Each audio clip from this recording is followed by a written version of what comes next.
विघ्नेश्वराय वरदाय सुरप्रियाय लंबोदराय सकलाय जगद्विताय नागाननाय श्रुतियज्ञ विभूषिताय गौरीसुताय गणनाथ नमो नमस्ते।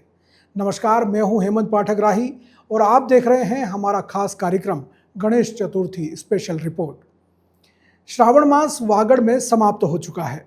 अमावस्या के साथ ही श्रावण मास के अनुष्ठान भी पूरे हो गए हैं।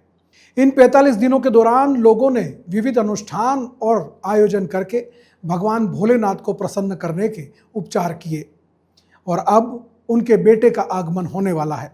जी हाँ, मैं बात कर रहा हूँ भगवान गजानन की, संकट मोचक की। गणेश चतुर्थी आ रही है और आने वाले 10 दिनों में पूरे जिले में गणेशोत्सव की धूम मचेगी। बांसवाड़ा, डूंगरपुर, प्रतापगढ़ सहित पूरा देश गणेशोत्सव की धूम से सरोबार हो जाएगा। भगवान गणेश के भजन, भगवान गणेश की आरतियां, भगवान गणेश के कई तरह के आयोजन देखने को मिलेंगे और इसकी तैयारियां भी जोरों पर चल रही हैं। बांसवाड़ा में इसकी तैयारियों को लेकर क्या हो रहा है, कैसी कैसी गणेश प्रतिमाएं हैं और किस तरह से गणेश प्रतिमाओं का निर्माण किया जा रहा है। और इसमें सबसे महत्वपूर्ण बात यह है कि इस बार मिट्टी की गणेश प्रतिमाएं सबसे ज़्यादा हैं और पीओपी की मूर्तियां बहुत कम हैं। और हम भी आपसे यही कहना चाहते हैं कि प्लास्टर ऑफ पेरिस की गणपति प्रतिमाएं नहीं अपनाएं। प्लास्टर ऑफ पेरिस की गणपति प्रतिमाओं को स्थापित नहीं करें, क्योंकि ये प्लास्टर ऑफ पेरिस हमारे स्वास्थ्य के लिए बहुत हानिकारक है। तो गणेश प्रतिमाएं कैसे बन रही हैं, क्या तैयारी चल रही है, किस किस तरह के अलग अलग आकृतियों में, अलग अलग रूपों में, अलग अलग स्वरूपों में गणेश जी की प्रतिमाएं बनाई जा रही हैं और उनका किस तरीके से स्थापना होगी और कैसे तैयारियां चल रही हैं, आइए आपको दिखाते हैं बीबीसी राजस्थान की यह स्पेशल रिपोर्ट।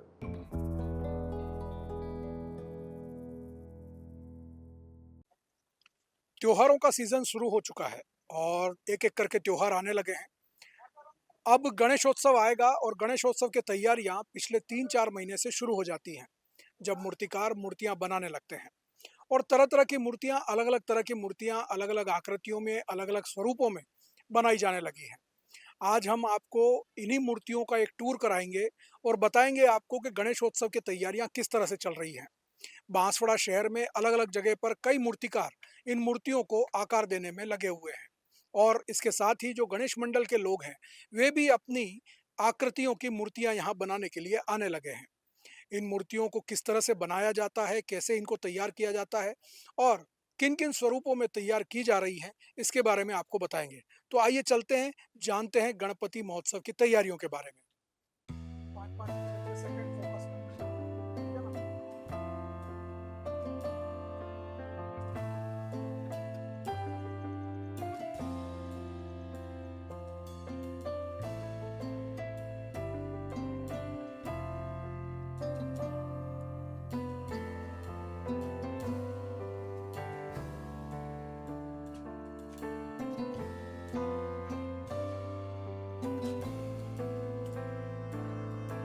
नहीं, बिल्कुल नहीं भाई, मेरे कल ये बच्चे आए थे तो मैं नहीं आया था। मैंने कहा एक बार पहले देख के आओ क्या चल रहा है क्या नहीं चल रहा है,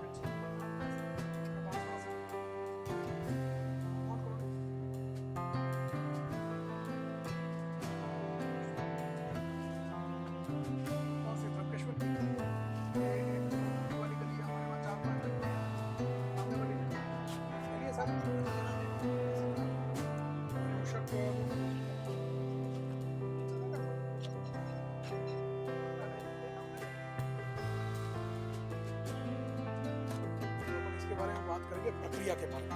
फिर इसको जैसे भी प्रक्रिया है आपकी प्रक्रिया बता दो, तो उसके हिसाब से हम प्लान बनाते हैं। अभी हम हैं बांसवाड़ा शहर के कॉलेज रोड पर और यहाँ भी एक मूर्तिकार हैं जिन्होंने गणपति भगवान की और उनकी मूर्तियों की तैयारियां पहले से शुरू कर दी हैं, क्योंकि गणेशोत्सव के समय ये सारी मूर्तियां तैयार होकर के उन्हें देनी है। और आप देख रहे होंगे इस तरफ जो है वो मूर्तियों का काम चल रहा है, जो बाकी है वो धीरे धीरे संपन्न होगा। हमारे साथ में युवा है, क्या नाम है आपका? चंद्रशेखर। चंद्रशेखर जी, ये कब से कर रहे हो काम? ये हमारे मतलब 2-3 पीढ़ियाँ हो गई, मतलब यही काम चल रहा है तब से, मूर्ति का हम्म, ही काम करते आ रहे हैं हम कब से। तो किस किस तरह की मूर्तियाँ बनाते हो? यहाँ पे हम गणपति, दशा माता और किसी भी प्रकार की जो भी हमारे पास ऑर्डर आते हैं हम उस प्रकार की मूर्तियाँ उनको बना के देते हैं। हम्म। तो ये जो मूर्तियाँ बनती हैं ये पीओपी की होती हैं, मिट्टी की होती हैं, कैसे होती हैं? ये मिट्टी की होती है, साड़ू मिट्टी की होती है इसमें। हम्म। और पीओपी भी होता है कहीं कहीं इसमें। हम्म। तो ये जो मूर्तियाँ आप बनाते आ रहे हो, इतने सालों से आप करते आ रहे हो, तो इससे आपको क्या लगता है कि आगे भी जो है वो इस तरह का आ, काम करना जो है वो ठीक रहेगा? आने वाली पीढ़ी, आप पढ़ाई भी करते हो कि नहीं करते हो? करते हैं ना। मैं इस साल 10th में हूँ और बाकी इसमें भी मेरा इंटरेस्ट है। मैं ये भी काम करता हूँ, पढ़ाई भी करता हूँ, दोनों काम है तो हमारे। आप क्या करते हो यहाँ पे? यहाँ पे मैं मूर्ति भी बनाता हूँ, मैं पेंटिंग भी करता हूँ, मेरे दोनों काम है इसमें। अच्छा। तो अभी कितने लोग लगे हुए हैं इस काम में? इस काम में हमारे कम से कम 10 से 12 कारीगर लगाए गए अच्छा। इसमें। कहाँ से आते हैं कारीगर? कारीगर में बाहर से भी बुलाने पड़ते हैं, कुछ काम हम भी करते हैं। और कहाँ कहाँ जाती हैं ये मूर्तियाँ सारी? ये बाहर भी जाती है, यहाँ से रतलाम वगैरह दूर दूर तक जाती है मूर्तियाँ तो दूर दूर हमारे। तक जाती हैं। हाँ। तो जैसा कि आप सुन रहे हैं, यहाँ पे मूर्तियों का काम जो है वो चल रहा है। बांसवाड़ा में ऐसी भी और भी जगह हैं जहाँ पे इसी तरह से मूर्तियाँ बनाने का काम चल रहा है, और उत्सवों की तैयारियां जोरों पर है।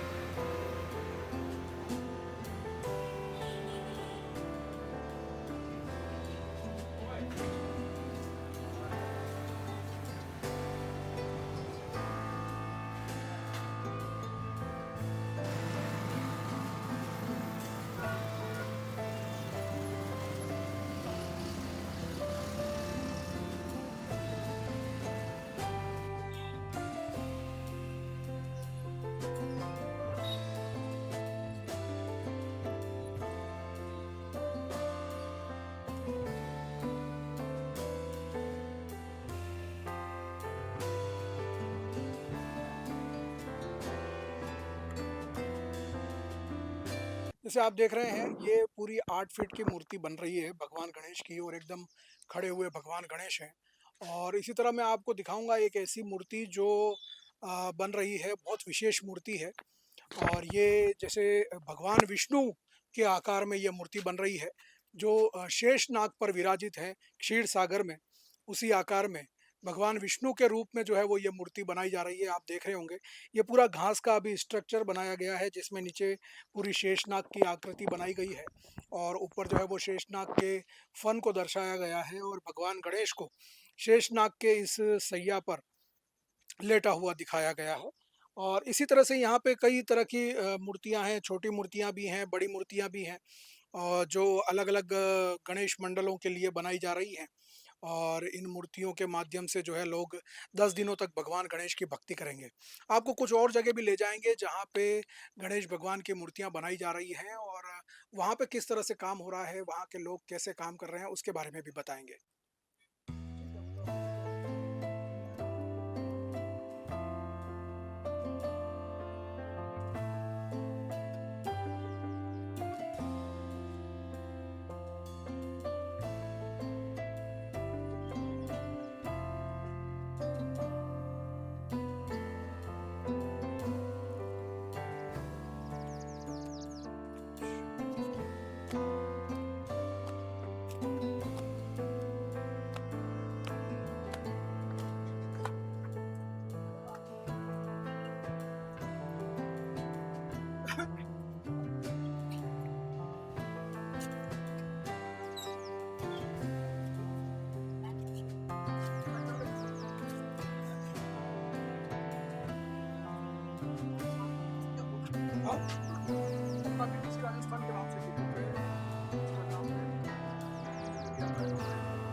हमारे साथ में मूर्तिकार सतीश हैं जो यहाँ पे मूर्तियाँ बनवाते हैं, लोगों के ऑर्डर पर अलग-अलग तरह की आकृतियों की।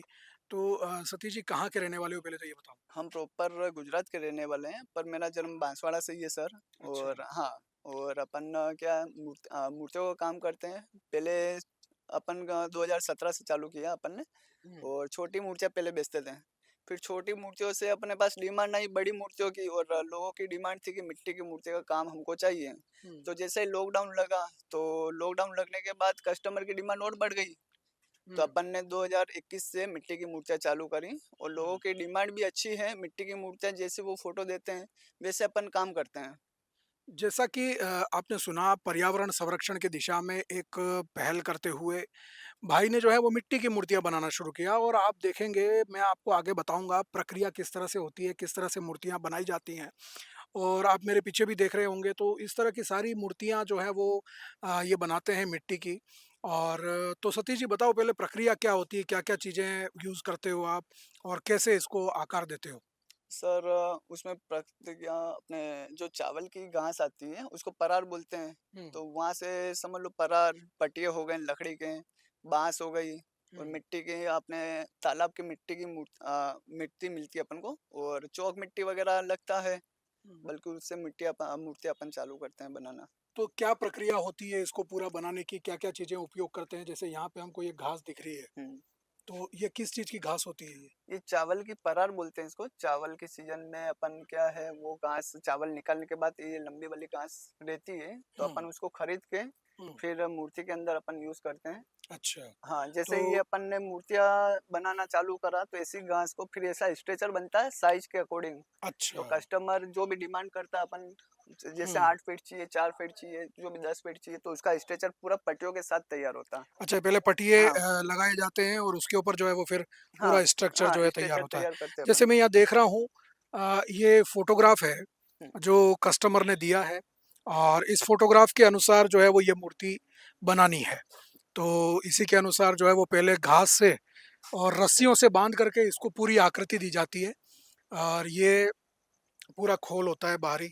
इसके बाद में इसके ऊपर जो है वो मिट्टी चढ़ा करके और दूसरी आकार बनाया जाता हाँ, है। फिर वो मिट्टी के काम से अपन आकृति उसकी बनाते हैं। ये हुँ, क्या है, प्रोसेस अपने मिट्टी का काम है, इसलिए घास का स्ट्रक्चर बनाना ज़रूरी है। ज़रूरी होता है। हाँ, तो ये उसके आकार पूरा इसी से बनता है इसी से बनता और है। उसके बाद में फिर मिट्टी जो है वो लगती है। हाँ, जी। तो जब मिट्टी लग जाती है, तो मिट्टी लगने के बाद में आप इधर देख रहे होंगे ये इस तरफ हाथी बड़ा-सा नज़र आ रहा है और साथ में गणेश जी हैं, भगवान हाथ में मोदक पकड़े हुए।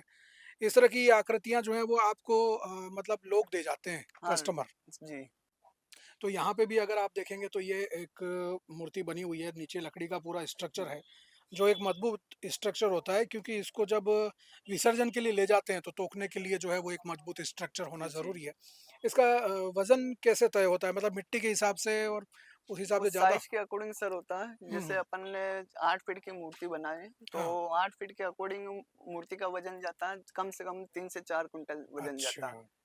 आप जैसे देख रहे हैं यहाँ पे सिंहासन पे हुँ, विराजे हुए गणपति भगवान की प्रतिमा नज़र आ रही है और आप देखें कलाकारी को, जिन कलाकारों ने इनको बनाया है, भगवान के चेहरे पर हाव-भाव, उनके शारीरिक जो गठन है, वो सारा उसका पूरा ध्यान रखा जाता है। और आप इधर भी देखेंगे तो एक बाँस पर सवार गणपति भगवान दिखेंगे और उधर भी एक प्रतिमा है, जो आपको नज़र आ रही होगी। तो इस तरह की प्रतिमाएँ बनाने के लिए फिर जो है वो बनाने के बाद में क्या कीमत मिल पाती है? मेहनत का पूरा मेहनताना मिल पाता है कैसा? हाँ सर, मेहनताना मिल मिल सकता है। जैसे वो काम के अकॉर्डिंग पैसा लेते हैं। जैसा हुँ, मूर्ति में नॉर्मली काम रहता है, तो वो साइज़ का पैसा नहीं लगता, काम का पैसा लगता है। अच्छा। हाँ जी।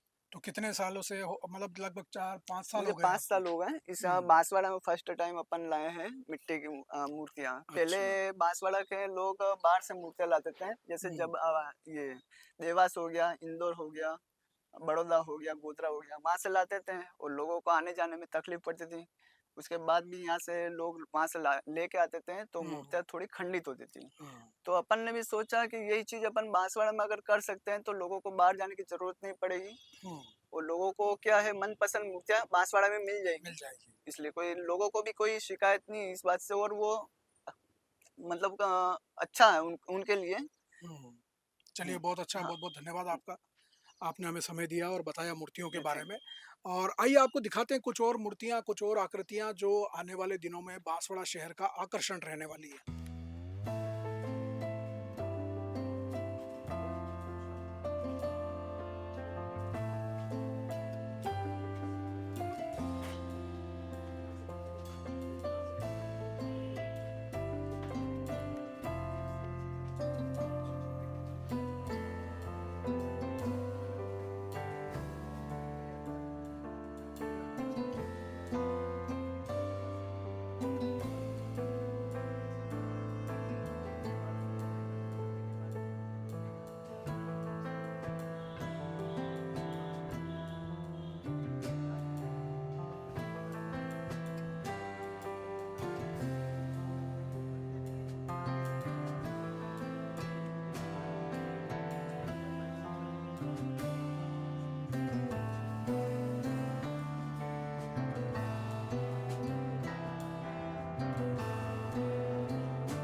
ये तुमने क्यों कर रखी है?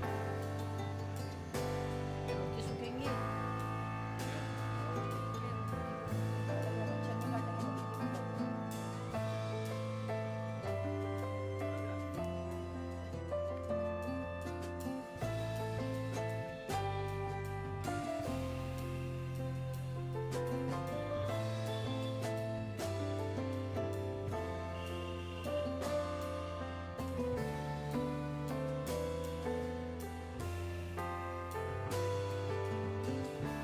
तो आप देख रहे हैं अभी हम हैं उदयपुर रोड पे साजन सज्जी वाटिका के पास में और यहाँ पे बड़ी संख्या में पीओपी की मूर्तियाँ तैयार पड़ी हैं। ये सारी गणेश उत्सव के दौरान जो है वो अलग-अलग मंडलों में, शहर में और बाहर जिलों में भी कई जगह जाएँगी और वहाँ पे स्थापित होंगी। और इन प्रतिमाओं के साथ में 10 दिन तक पूजन वगैरह जो है सारी गतिविधि करने के बाद इनका विसर्जन किया जाएगा। जैसा कि हमारी संस्कृति और आस्था कहती है कि हम नश्वर हैं और इसी नश्वरता का प्रमाण ये प्रतिमाएं और ये उत्सव देते हैं। कई लोग कहते हैं कि हम प्रतिमाओं को स्थापित करते हैं, उनका पूजन करते हैं और उसके बाद उनको पानी में बहा देते हैं। लेकिन ये बहाना नहीं होता, ये विसर्जन होता है। क्योंकि ईश्वर अपने इन उत्सवों के माध्यम से लोगों को एक संकेत देते हैं, एक प्रमाण देते हैं कि ये जीवन जो है वो नश्वर है। जो भी इस संसार में आया है उसे खत्म होना ही है, उसे यहाँ से जाना ही है। और इसी प्रतीक के रूप में प्रतिमाओं की स्थापना होती है और फिर उनका विसर्जन किया जाता है, जो जीवन की नश्वरता को दिखाता है। तो जैसा कि आपने देख रहे हैं ये प्रतिमाएं अब तैयार हैं और धीरे-धीरे इस सब के आयोजन जैसे-जैसे पास में आ रहे हैं, इन प्रतिमाओं की बिक्रियाँ हो रही हैं और आने वाले दिनों में आपको बांसवाड़ा शहर में गणेशोत्सव की धूम नजर आएगी। बीबीसी राजस्थान के लिए मैं हेमंत पाठक।